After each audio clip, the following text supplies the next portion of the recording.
Welcome to the media briefing for the World Economic Forum Annual Meeting 2025. My name is Yann Zopf. I'm the head of media engagement at the World Economic Forum, and I'm delighted to be with you today. So I'd like to extend a warm welcome to our online audience and thank you for joining us. We are pleased to have journalists from across the globe here representing over 220 journalists from 28 countries. This year marks the 55th edition of the annual meeting, held under the theme Collaboration for the Intelligent Age. Today, we'll walk you through the key highlights of the program, introduce some of the notable participants, and share the anticipated outcomes of this year's event. There will be also an opportunity for media to ask questions during this session. I'm joined today by Børge Brende, President and CEO of the World Economic Forum, Mirek, Managing Board Member and Head of the Global Programming Group, and Huay, Managing Board Member and Head of the Center for Nature and Climate. Welcome. Thank you for being with us. We're excited to share insights into what promises to be an outstanding annual meeting, and we look forward to a dynamic discussion. Now, let's begin. Børge, could you please share the key highlights of this year's annual meeting? Thank you, Yann. I'll do that with pleasure, and thank you for joining us. It is our 55th annual meeting taking place in Davos, and it is happening against the most complicated geopolitical backdrop in generations. But still, in a fragmented and partly polarized world, there are still areas where we can collaborate. And with close to 3,000 participants from more than 130 countries, we have big opportunities and responsibilities to find those areas where there is a possibility to improve the state of the world. And we do have the right leaders to do so. We have 350 governmental leaders. We have more than 900 of the top CEOs and chairs of the large companies of the world, altogether 1,600 business people, 60 head of states and governments. But we know that also the same week as we are opening our annual meeting next week, there will be also an inauguration happening in the largest economy in the world, United States. So we are pleased that also the key leaders from the largest economies in the world, US, China, and the European Union will be with us in Davos. President Trump, in his first week, he has joined twice physically in Davos.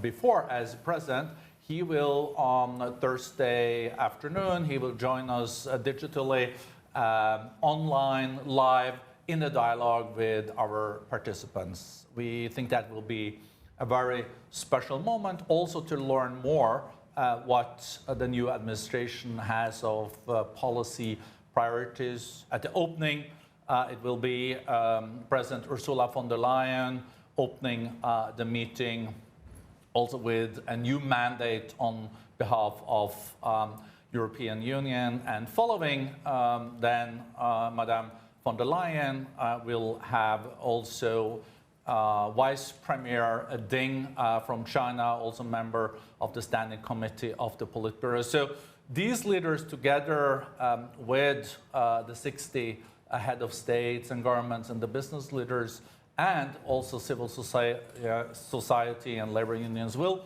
make up the right mix to look also at the areas where we can move forward together.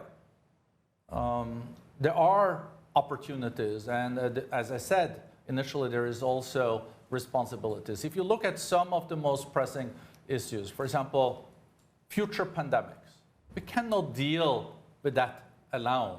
We know that bird flu is now spreading in the US, and that can easily spread to Europe and China in a second. These are areas where I think there is enough national interest that is more and more now defining to also come together and collaborate on making the world better prepared for future pandemics than we were with COVID. Look at terrible wildfires now in Los Angeles. It shows that we are not protected against climate change, and we need to work together to also address the very pressing issues related to climate and loss of nature. Look at, for example, also cybercrime. $2 trillion are probably lost this year in cybercrime.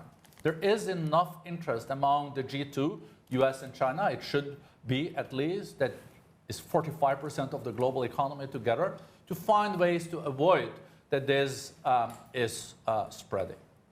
What we will also see in Davos is that a variety of voices will be heard. We're very proud that the Global South, with President Ramaphosa from South Africa, will share his agenda for his and his country's G20 presidency. We'll also have the new voices. So, for example, Professor Yunus from Bangladesh. We'll have President Milei from Argentina that's going through very tough changes.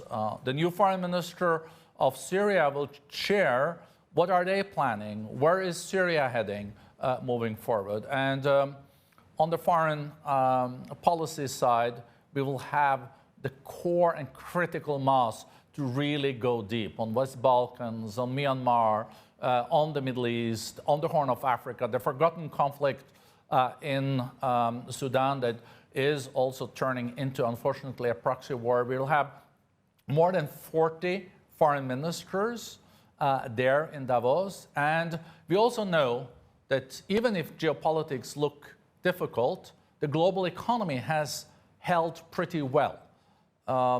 Of course, we're not back at 4% trend growth as we saw for decades before COVID, but we do expect more than 3% growth this year economically, and also trade growing with 3%. And to discuss how we can even more revive growth, make growth more inclusive, being better prepared also for the changes that will come with the intelligent age, we have to all together, when it comes to finance minister, trade ministers, when it comes to governors of national banks and economy minister, we have 90, more than 50 finance ministers, and looking then, having a hard look at how do we deal with the global debt that is higher than at any other time since the Second World War. How do we calibrate also the productivity gains that we can get from AI and Gen AI, with also the challenges that the new technologies are creating? How can we agree at least on some important traffic rules? So we are expecting a historic annual meeting in Davos with unparalleled participation at the highest level, both on the business side, government side, and we are ready to roll up our sleeves to make the best out of a situation where we're faced with many, many challenges. So that was a bit of a taste, Yann, on what to expect. Thank you very much, Børge, for this overview. Mirek, you're the architect behind the program. Can you share some of the key program highlights?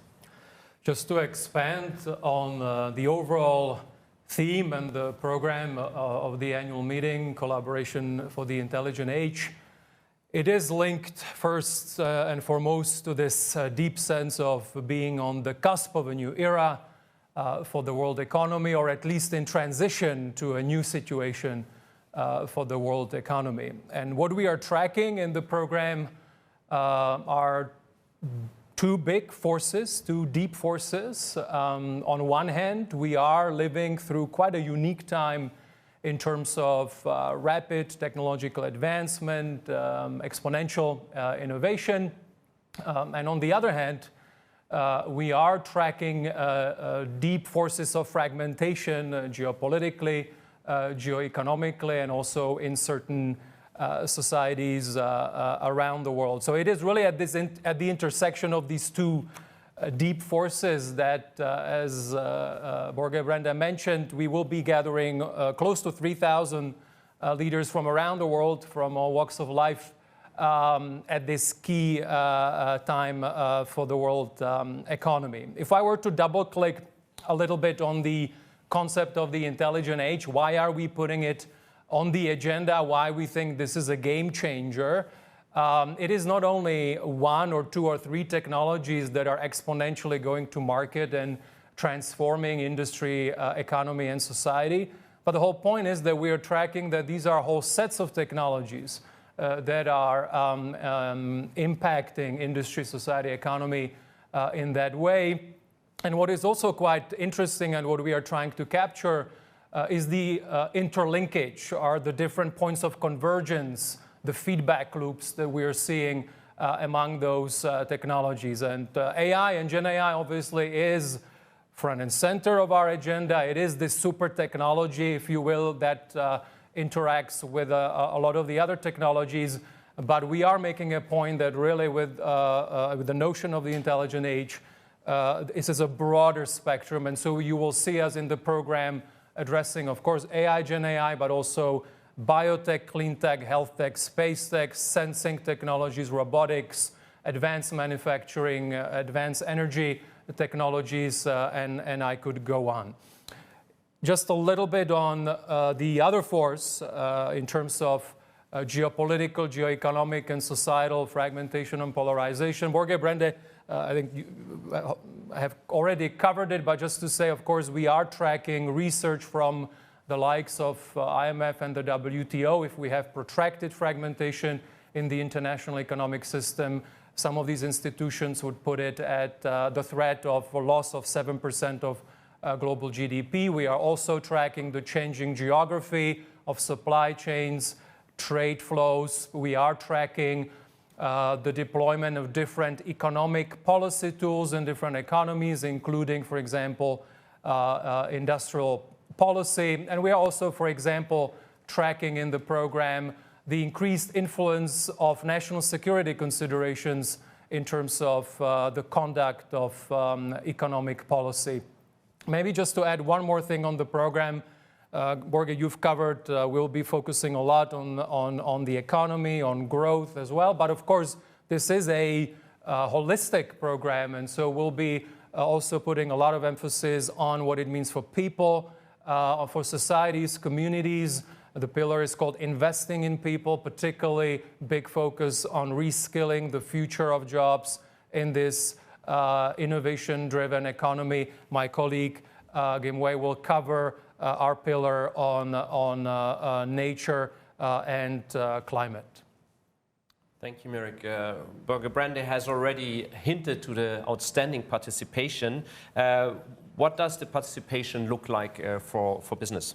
One of our strongest participations in terms of also business leaders, Børge, Brende mentioned it, 1,600 business leaders overall. We're also, of course, tracking in terms of at what level are executives coming, and 900 is really something that for us over the past few years, this is one of the highest numbers we've had. I'm also pleased that we are seeing growth of executives coming also from emerging markets, so that proportion is growing. This year we're seeing particularly strong numbers, for example, from the Middle East, also from South Asia. We also have a lot of new executives coming, over 250 new business leaders that will be joining us at the annual meeting, underscoring the need for dialogue to be able to navigate uncertainty amid transformation.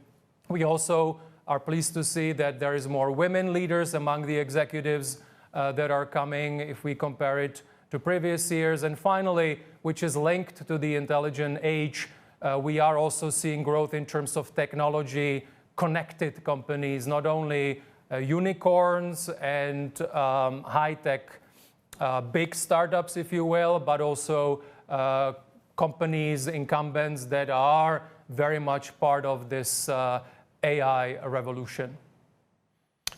Thank you, Mirek. You already mentioned AI, tech and innovation. Anything you would like to add on that? It's a a big part of the agenda. As I mentioned, among the host of technologies that we're tracking with the notion of the intelligent age, AI, and particularly Gen AI, of course, over the past few years, is a game changer. We have long-standing work that we do with ministers, business executives, innovators throughout the year, and so a lot of the work that we're doing will be on the agenda. Among them, of course, the latest on the large language models. We will be looking at use cases in industry. We will be, for example, looking at how it intersects with the energy systems. But one thing I would also like to mention is that, of course, we have long-standing work on the ethical use of technology. What are the risks in terms of deployment? And so we're quite clear-eyed about the opportunities of these technologies, particularly AI, but also quite clear-eyed about what are the risks and how important it is that we deploy those technologies with ethical, societal, and other considerations. Thank you, Mirek. Huay, let's pick up on one of the key themes. What can we expect to see on climate, nature, and energy in Davos? Thank you, Yann. And just building off what Børge and Mirek have presented, the theme for this year is collaboration in intelligent age. And there is no intelligent age if there is no healthy planet. And without collaboration, we will not be able to build and address the climate and nature emergency. I think we are all well aware of the emergency that we're in right now. Extreme weather events are being felt in all parts of the world. And last year was again a record year in terms of in terms of global temperatures, 1.54 degrees Celsius above pre-industrial age. And scientists are telling us that they're increasingly seeing signs that nature is losing its resilience to sequester carbon. Today, they absorb about 1/4 of global emissions. And if they lose that resilience from being a carbon sink to a carbon emitter, it will actually aggravate the crisis that we're in right now. We will be releasing this week a document, is a partnership with CDP around how companies are progressing on their climate and nature agenda. And this analysis looks at companies that account for 2/3 of global market capitalization. And the stats will reveal that only about 10% are making meaningful and tangible action on the climate nature agenda. A lot of the focus of the annual meeting will thus be really on what are the issues and the challenges that actually is preventing this speed and scale in accelerating, in addressing the solutions that can help address the crisis. For example, in the energy transition, we need to look at the trilemma of how do we ensure that energy remains affordable, secure, it remains green, and that we can continue to support communities in accessing renewable energy at speed and scale. And a lot of the conversations will be to look at some of these obstacles, building that economic case. And given that the theme of this year is around the intelligent age, data, technologies can be a very key enabler to help bring down the costs and at the same time allow for deployment at a larger scale and faster speed. We will also take stock of many of the initiatives that are incubated and supported within the forum, whether this is the First Movers Coalition that looks at using the purchasing power of companies to procure green technologies, fostering, catalyzing more industrial clusters that are pushing for net zero transitions, how they have progressed over the last few years, and how we can continue to scale efforts to move forward. Finally, we want to also spotlight on success stories. So this year, for the first time on closing night, which is on Thursday night, we will have Gaia Awards that will acknowledge and honor institutions that are driving systems change for climate and nature.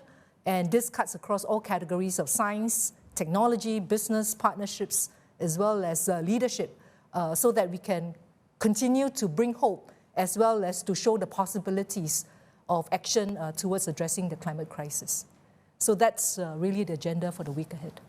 Thank you very much, Huay. Time for questions now. So I think we have some questions live. I have a first one. I think from Larissa Rehn from Tagesanzeiger, from TAR Media. Do we have Larissa for the question? Yes, thank you very much. I was wondering how both the conflicts in Ukraine and in the Middle East are going to be topic of the sessions, that you already touched on this a little bit, but maybe you can expand a little bit, and who will be present from the concerned countries. Thank you, Larissa. Børge.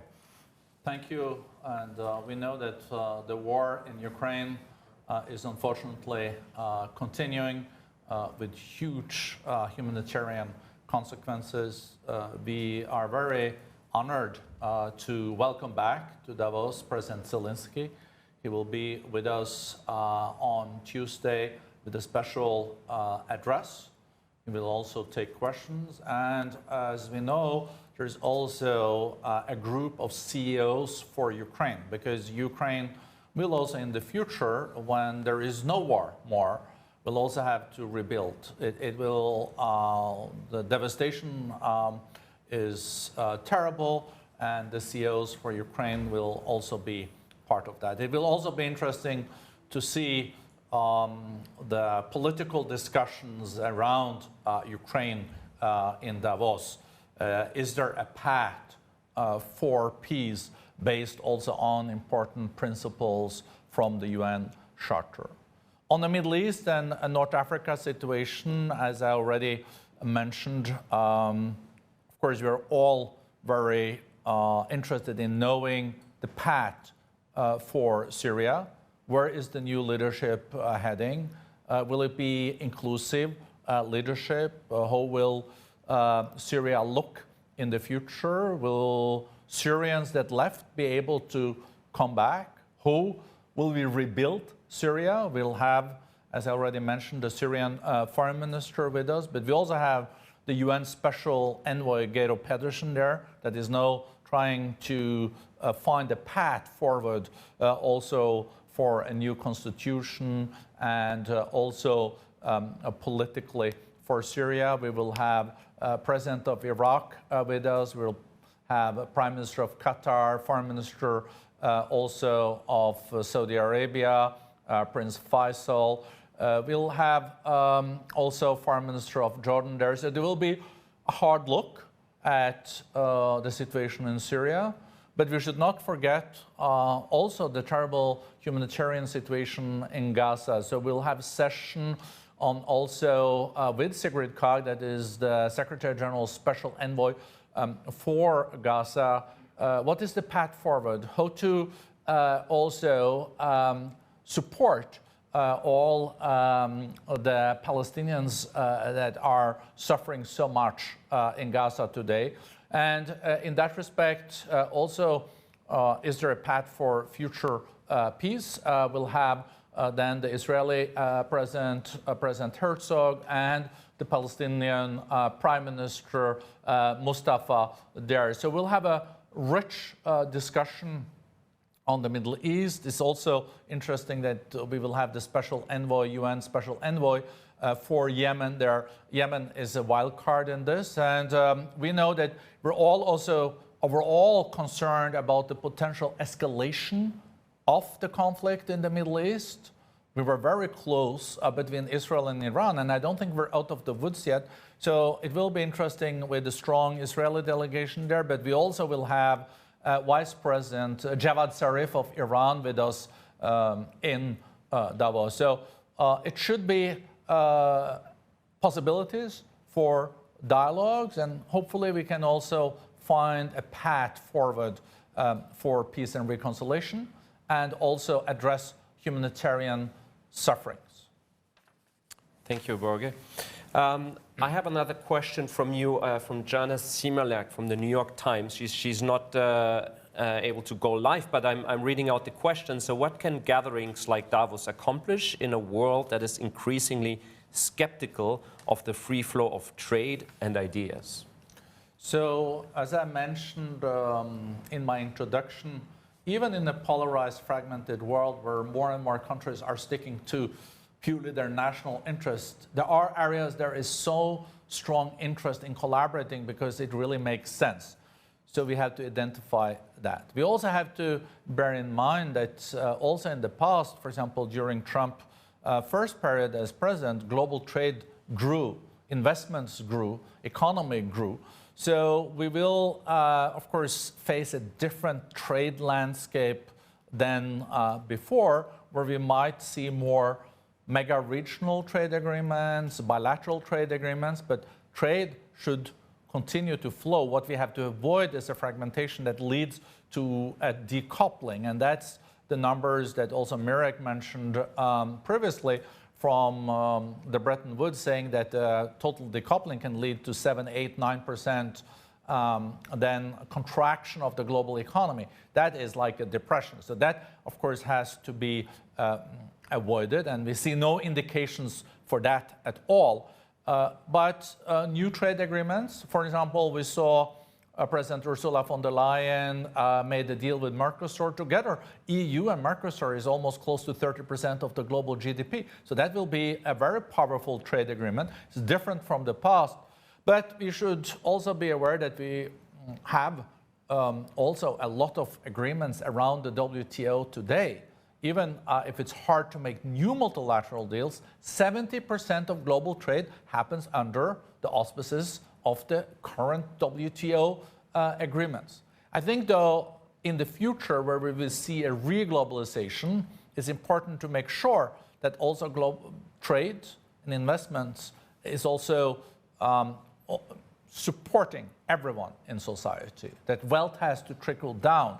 And this inclusiveness has been an area where we definitely could have done better and will have to do better in the future. Thank you, Børge. We have a live question from Jose Manuel Sanz Mingote from EFE. Do we have Jose Manuel? Yes. Yes, thank you very much. You have already described the participation this year, but I would like to know, if possible, what percentage of participants will come from the so-called Global South. Is it higher or lower than in previous years? And is there a risk that Davos will become a purely Western forum? Thank you. Thank you very much for your question. Mirek, on the Global South. No, I mentioned it a little bit when I talked about the business participation, where we are seeing an increase overall in terms of the participation of business leaders from, let's say, markets that are outside North America, Europe. The classification is complicated. But what is important is that it is a very inclusive meeting, and for that we see on the business numbers we are actually growing the number of participants from those markets. When it comes to public figures or governmental leaders, if you will, we are almost at parity. So if we look at those numbers among the governmental leaders, Børge mentioned about 350 overall. It's roughly parity. And is also in terms of how they are involved in the program overall. We have a number of leaders, some of those that have not been mentioned, for example, the Anwar Ibrahim, Prime Minister of Malaysia, is appearing in the program with a very strong message, also chairing ASEAN. We have a number of Latin American leaders from Southeast Asia. So overall, the global nature, the inclusive nature in terms of different geographies is stronger even this year if we compare it to past years. Børge, yes. Yeah, I just would like to add to what Mirek said. For the World Economic Forum as a neutral and impartial platform, it's so important that we're also reflecting the global reality. As Mirek also underlined, we have even stronger representation now from business and political leaders from the Global South than ever before. And this is reflecting also the reality out there. And when Professor Klaus Schwab, our founder and chairman, started the forum 55 years ago. This was also core of the thinking. And if you look at the World Economic Forum today, what I think, of course, I'm biased, but what I think is one of the key strengths of this organization is that we are multi-stakeholder, and we also are not a transatlantic organization. We have strong North American footprint and European, but we are as African, Latin American, Asian as we are European. And that means that that important dialogue can happen on our platform. A lot of our other organizations are neither neutral or impartial, and they are not global as the way we are at the forum. And that comes with a big responsibility to also build dialogue and increased understanding. Thank you. We have another live question. So Kong Guan from Taitsin Media. Do we have you live? Yes, please. Your question. Thank you. I have a question on how will this year's forum promote discussions on artificial intelligence governance and development models? Thank you. Mirek. I covered it a little bit, but again, AI will be front and center of the agenda, specifically on governments, on governance. There will be opportunities for dialogue in terms of comparing notes. This is an evolving landscape, as we all know. Different governments have different approaches to how they look at AI governance. It's very important that there is dialogue across those different geographies so that they can have lessons learned, exchange views on what's working, what's not working.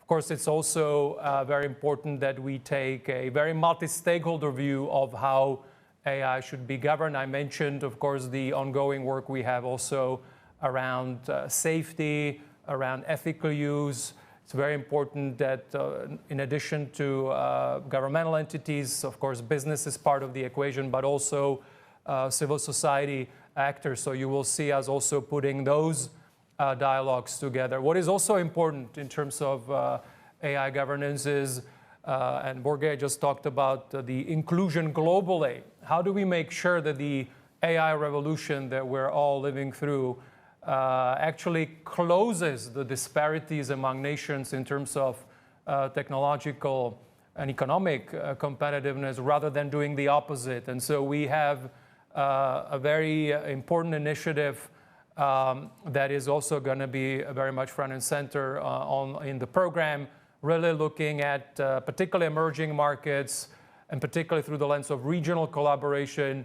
How can we ensure broad-based agency around not only the deployment, but also development of these transformative technologies in economy? And then finally, on this front, of course, we are also tracking the important efforts of, for example, the UN Secretary General, the important success that he achieved in September with the establishment of that scientific body that is this first installment, if you will, in terms of international collaboration around AI. Specifically, of course, more to come, but this was already an important milestone. And then, of course, we are also aware, for example, of the upcoming AI summit that France will host, where there will be a lot of focus on the intersection between AI governance and AI competitiveness.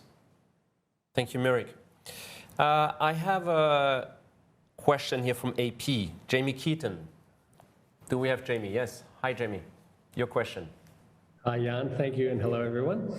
Happy New Year. You did touch on some of this already, but I'd just like to follow up on it. As you know, liberal democracy, humanitarian aid, and the fight against climate change all seem to be kind of losing ground at the moment. What can the forum do about that exactly? And if I could just slide in another one, you mentioned that President Trump is going to be coming.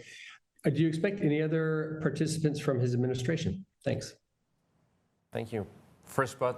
Yeah, perhaps I can take the first part of the question, and then I'll have Børge take the second part.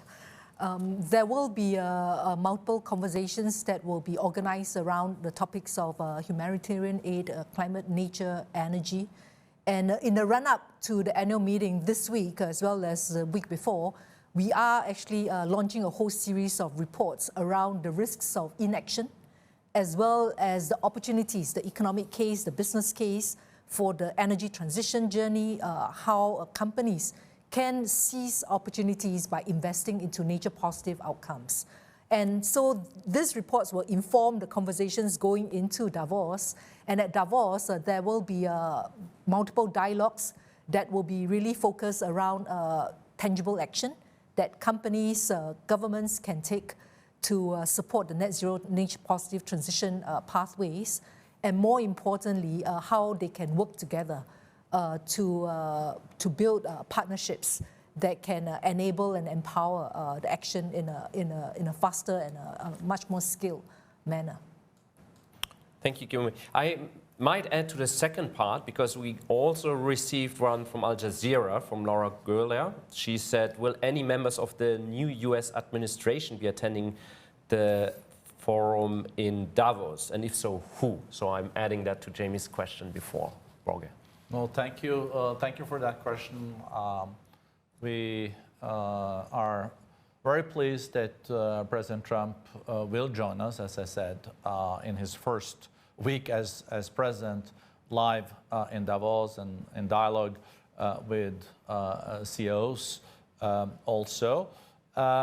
We have been told that the administration wants a broad footprint towards the end of our meeting. I'm then talking about Wednesday, Thursday, Friday. As we know, the inauguration happens on Monday, the 20th, and the Senate will probably start the process of then also clearing new secretaries, confirming new secretaries Monday afternoon. So towards the end, we do expect even additional high level of representation from the Trump administration. So we're very pleased by that, because we know that there is a lot of interest, of course, among our participants, also the rest of the world, to decipher and understand the policies of the new administration. So it will be a very interesting week. Thank you, Børge. I have another question from AFP, Agence France Presse, Sophie Estienne. Do we have Sophie Yes, I'm here. with us? Hi.